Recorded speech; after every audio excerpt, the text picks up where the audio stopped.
Wow, ini baru ambil take out ya. Wah, ini steak pakai kentang dan salad dan sosnya sos pomegranate. And ada appetizernya. Appetizernya, oh my goodness, Serbian food is good. Itu seperti chorizo ya, spicy sausage, and then some. Ini manis ini yang ini manis. Jadi seperti kecap ya, daging kecap. Ini B2 kecap gitu loh sepertinya. Dan ini ayam di grill. Jadi ini appetizernya dan ini main course-nya. Tastes so good.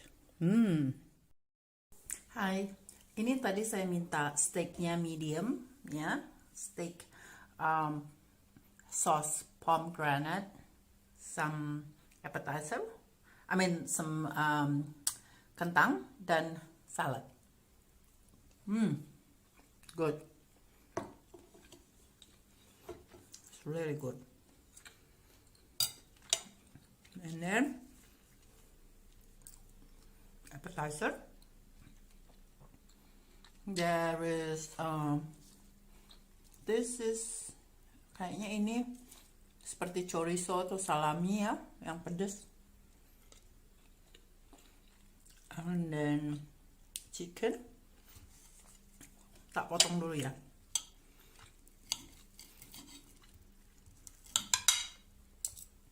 Ini yang chorizo-nya, yang salami yang spicy. So good.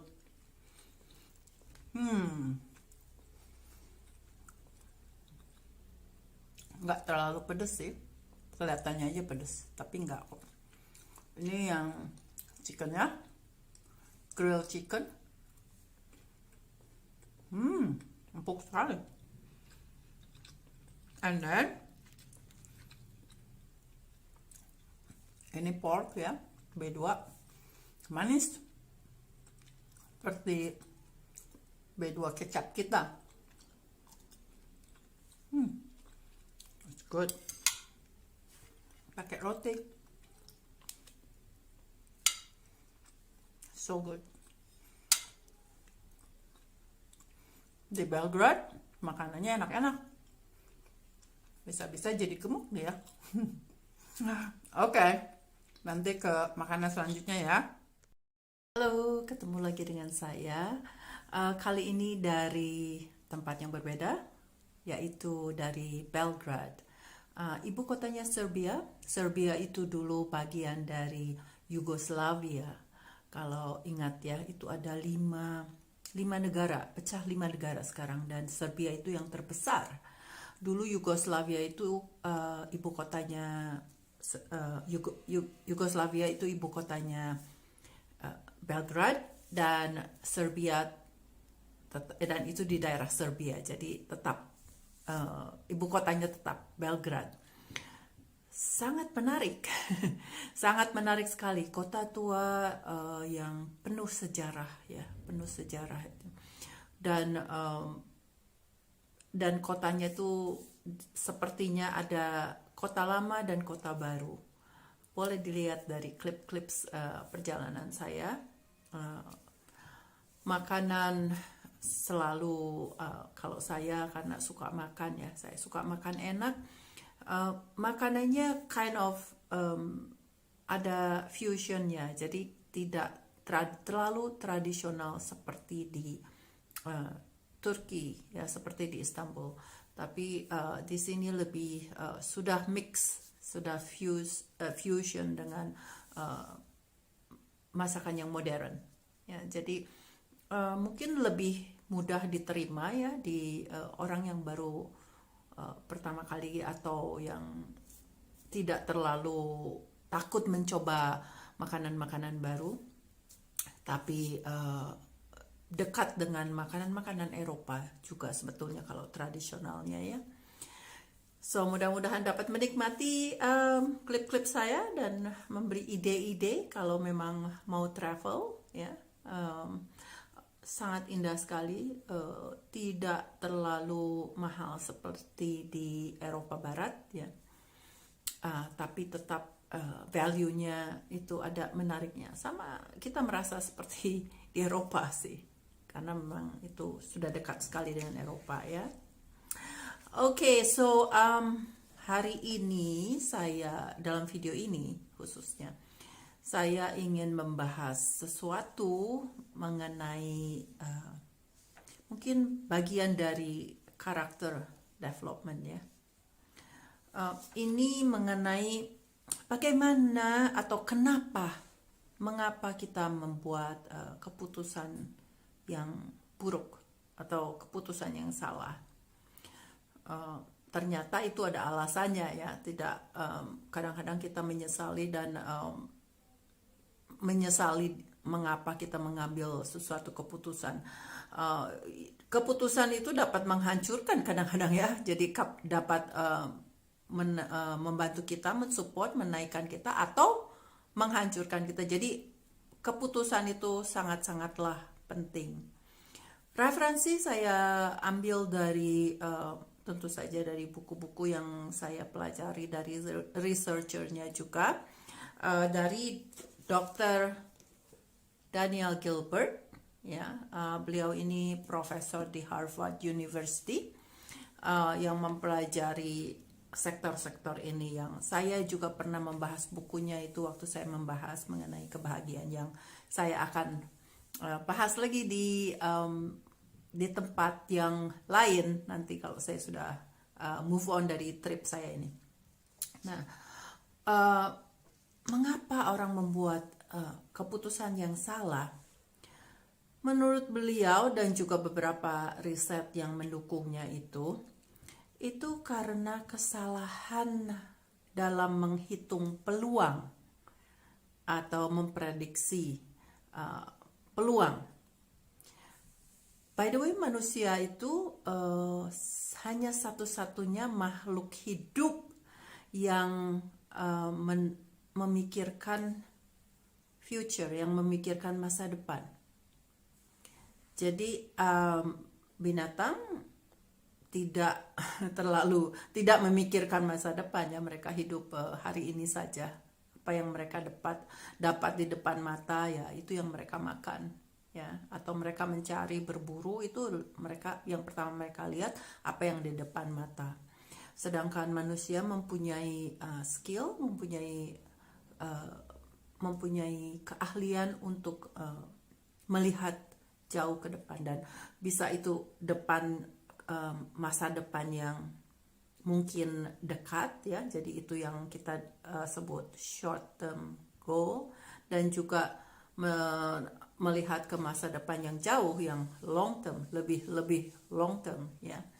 Dan itu ada bedanya, dan itu apa pengaruhnya dalam memutuskan sesuatu atau memberi keputusan ya. Dan seringkali kita membuat kesalahan dalam menghitung peluang dibandingkan dengan kesalahan dalam menghitung nilai ya. Itu dua-duanya itu mempengaruhi kenapa kita membuat keputusan yang salah.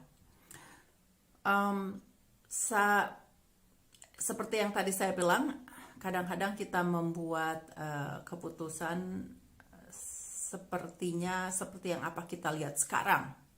Ya, jadi terbawa emosi karena kita melihat apa yang di depan mata.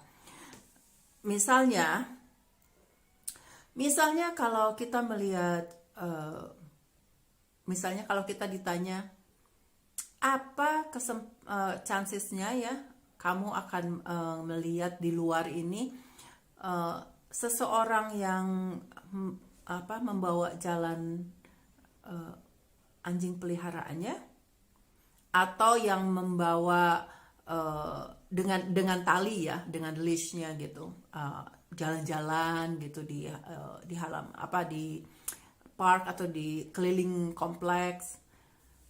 Apa chancesnya, berapa kemungkinannya kamu akan melihat orang yang membawa binatang peliharaan itu anjing dalam leashnya, atau kamu akan melihat binatang peliharaan juga, misalnya ayam jagonya pakai leash, dipakai tali, dibawa jalan-jalan. Kalau dalam pikiran kita langsung menjawab biasanya tanpa ragu-ragu, ya tentu saja anjing. Ya, tentu saja anjing yang lebih banyak kita kemungkinan akan kita lihatnya.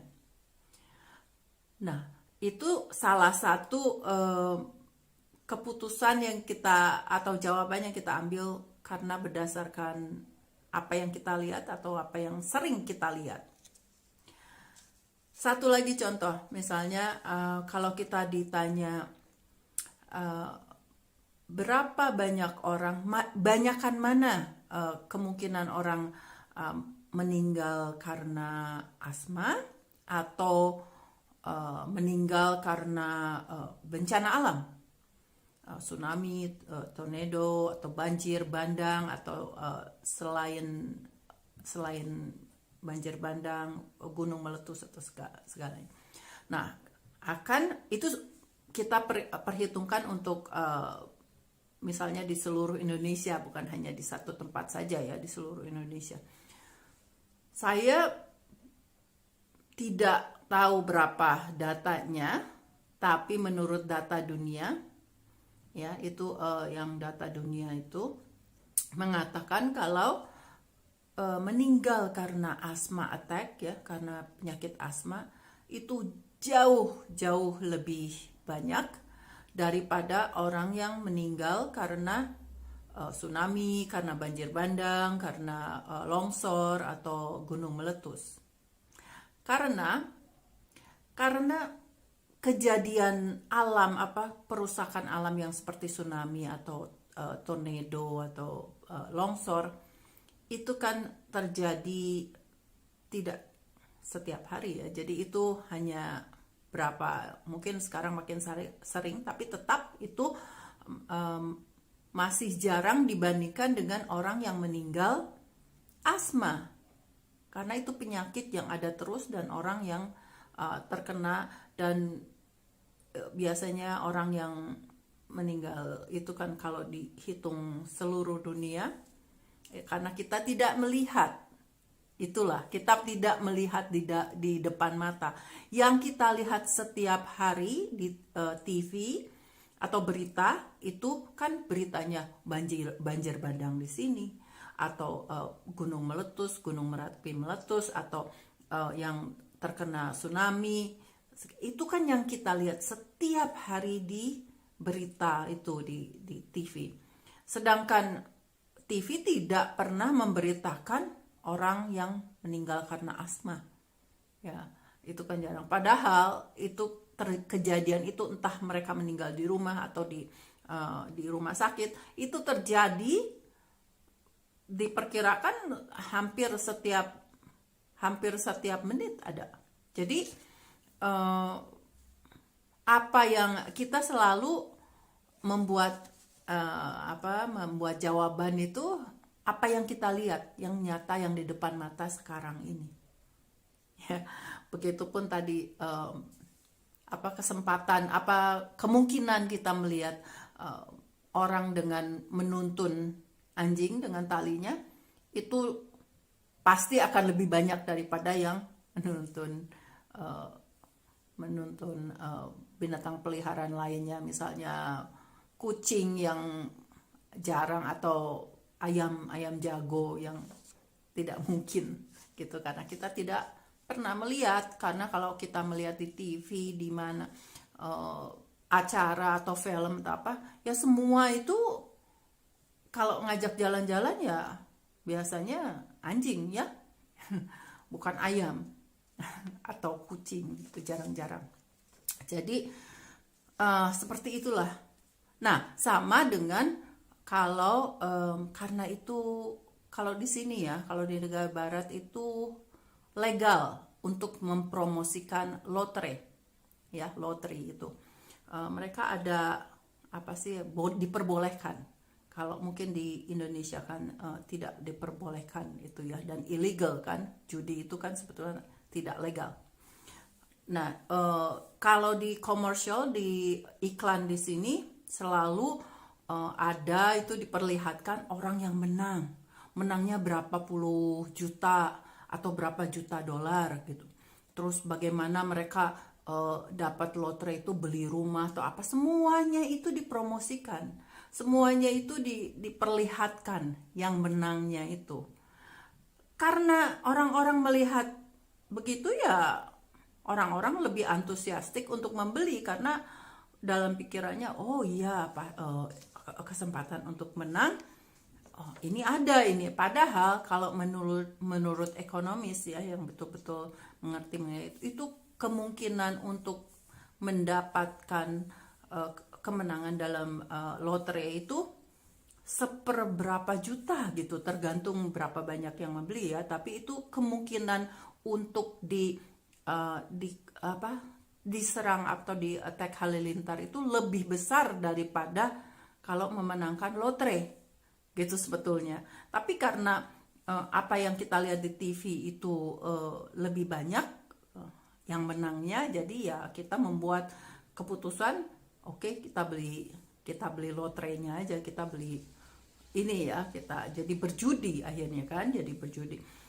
Nah, kenapa juga orang terlibat dalam perjudian ya, karena itu, karena peluang, mereka salah melihat peluang untuk menangnya ini gitu loh, dibandingkan dengan kesalahan dalam melihat nilainya.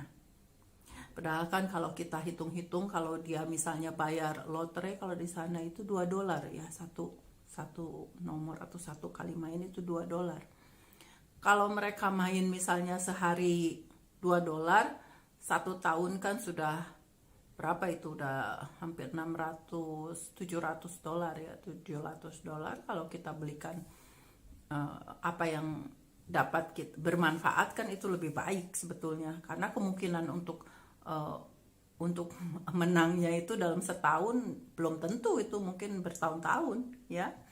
Jadi itulah bahayanya berjudi ya. Jadi orang lebih kepincut istilahnya dengan apa yang mereka lihat nyata, apalagi kalau orang tersebut kalau melihat iklan ya, diiklankan gitu loh. Sekarang ini yang lagi tren, yang saya baca di berita juga, yang mengenai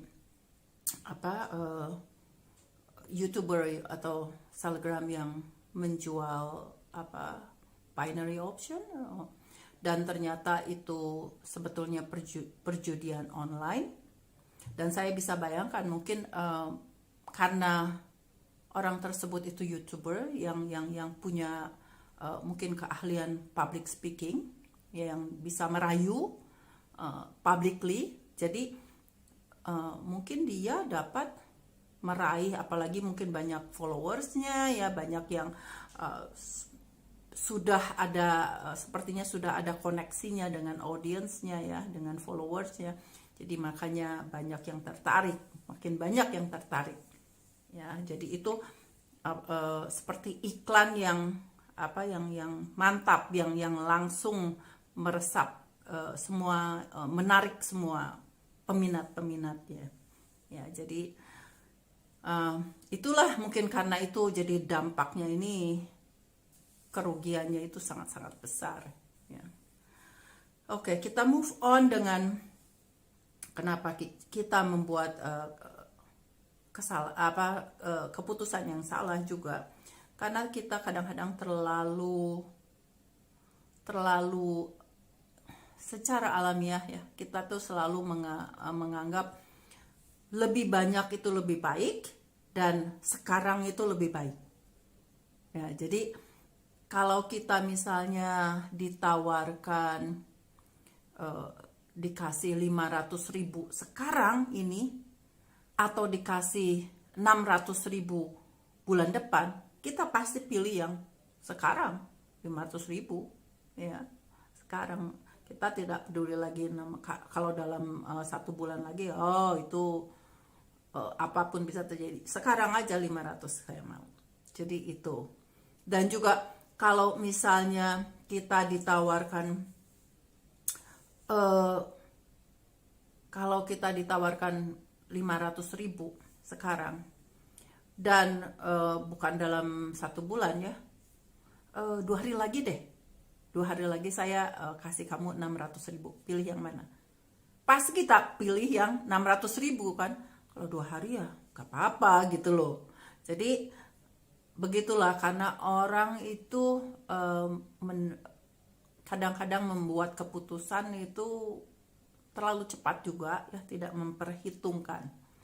Saya akan kasih contoh ya, contoh yang saya alami sendiri di waktu saya di Istanbul itu. Saya pingin beli SIM card ya dari Turkcell itu, saya karena perlu kalau saya lagi jalan-jalan ya. Nah, saya tahun lalu itu waktu saya datang ke sana tahun lalu hanya 20 giga juga yang saya pikir cukup untuk saya. 20 giga itu dan berlaku sebulan, itu harganya sekitar 150 lira ya. Dan sekarang ini itu harganya yang sama ya, itu 350 lira. Hanya beda dalam 1 tahunan ya. Dan itu orang yang di sana yang Turki sih bilang karena ekonomi mereka stagnan ya, jadi mandek. Jadi karena itu nilai uang mereka itu terpuruk ya, apalagi dibandingkan dengan nilai-nilai uang dari negara asing, itu mereka terpuruk karena stagnan. Nah, saya ditanya begitu, saya baru datang itu saya pikir, oh no, saya nggak akan beli itu, ini berapa kalinya gitu. Udah, kemudian saya pulang, saya bilang kenapa ya itu bisa. Terus saya hitung lagi. Nah, saya hitung waktu saya beli 150 lira itu tahun kemarin itu, waktu itu nilai lira ke rupiah itu sekitar 2.200-an, 2.200 rupiah 1 liranya. Nah, karena sekarang itu karena ekonominya stagnan, 1 lira Turki itu bernilai 970-an rupiah gitu loh. Kalau kita hitung ya, walaupun itu jumlahnya besar, itu sebetulnya sama gitu loh. Tahun lalu dalam rupiah itu 330 berapa ribuan rupiah, sekarang juga 330 sekian juga sebetulnya. Jadi saya tuh membuat keputusan untuk tidak membeli karena begitu kaget, begitu mendengar itu 350, oh enggak, saya langsung keluar gitu loh. Padahal sesudah saya pulang ke rumah saya itu, oh ternyata sama juga, saya balik lagi besoknya jadinya, karena saya perlu juga sih sebetulnya. Nah itu jadi kita kadang-kadang membuat keputusan yang tidak dianalisa dulu gitu, apa yang kita lihat, yang sering kita lihat, atau apa yang nyata di depan kita dulu, padahal itu kadang-kadang tidak benar gitu loh ya. Jadi by the way, saya bisa ngetik mengapa orang Indonesia banyak ke Turki, karena ya menguntungkan ya. Sekarang 1 lira 970, tapi sebetulnya sama sih kalau dihitung-hitung. Kalau kita makan atau karena sekarang kalau ke restoran atau beli makanan itu lebih mahal, jauh lebih mahal ya, untuk menyeimbangkan pemasukan mereka juga. Oke, let's move on. Jadi kita itu lebih antisipasi untuk menang yang seperti di perjudian itu lebih besar daripada menggunakan logika kita menganalisa, karena kita terlalu banyak dipengaruhi apa yang ada di depan mata kita yang sering digaung-gaungkan di iklan atau di TV atau yang sering kita baca di koran atau sebagainya. Jadi teori ini ya, kenyataan ini banyak dipakai oleh orang-orang yang berdagang ya. Jadi ekonomis itu mengadakan analisa, jadi mungkin memberi nasihat ke yang pedagang-pedagang atau pengusaha-pengusaha untuk menggunakan teori ini gitu ya. Jadi bukannya tidak disengaja itu, kenapa misalnya iklan itu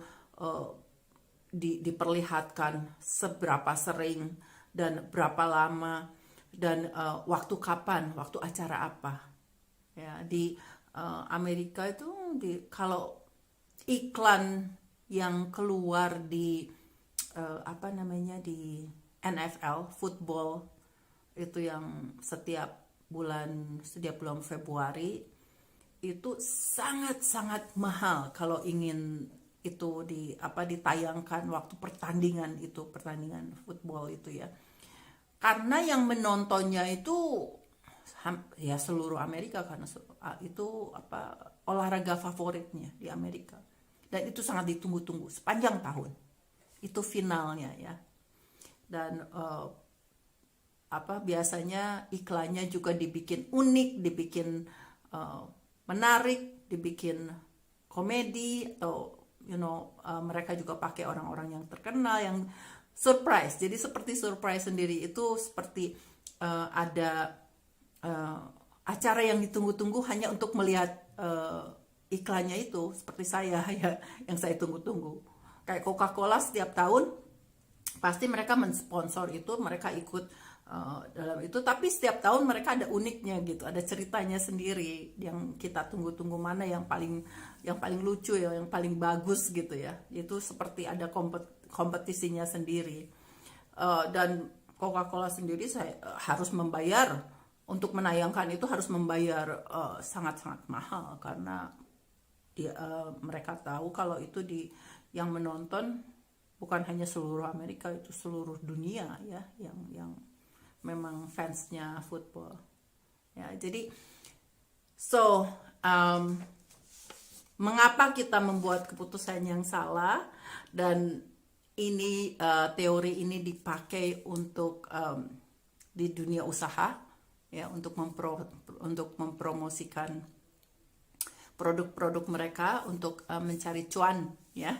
Itu ada psikologinya gitu loh, untuk